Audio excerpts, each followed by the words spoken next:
Sonic Superstars is the Sonic equivalent of New Super Mario Bros. This is a statement I have heard all across the internet, and I pretty much agree with that statement, but that does create a concern in my mind. That concern being that I'm worried Sonic Superstars is going to end up like the New Super Mario Bros. Series. The first New Super Mario Bros. Game came out in 2006 for the Nintendo DS.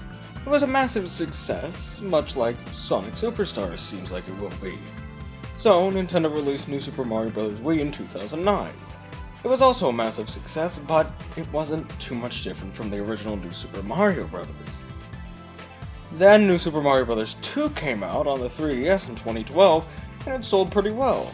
But it, again, wasn't too different from the game before it. Then New Super Mario Bros. U came out in 2012, and sold, well, it was a Wii U game after all, but it also wasn't too different from the game before it.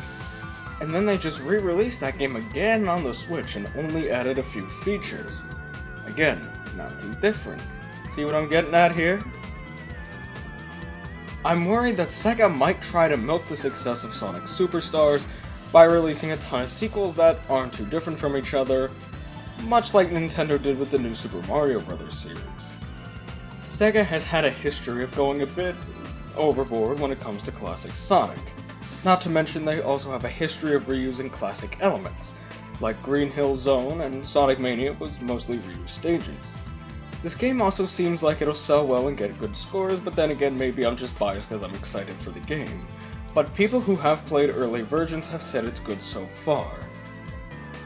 But if this is the Sonic equivalent of New Super Mario Bros., then I'm worried that Sega might try to make the same mistake Nintendo did by milking the success of this game as much as they can. I mean, when Sonic Mania came out, Sega included an entire box set, made DLC for it a year later, had an entire animated series based from it, and had Tomy, the master toy partner at the time, release a plethora of classic Sonic items. Now, none of these are bad, in fact I rather like them, and I am aware it was an anniversary, but I'm just using them as examples that Sega can go a bit far when it comes to classic Sonic. But I do have faith in Sega. From the gameplay I've seen, it looks pretty unique and nothing seems too unoriginal to complain about.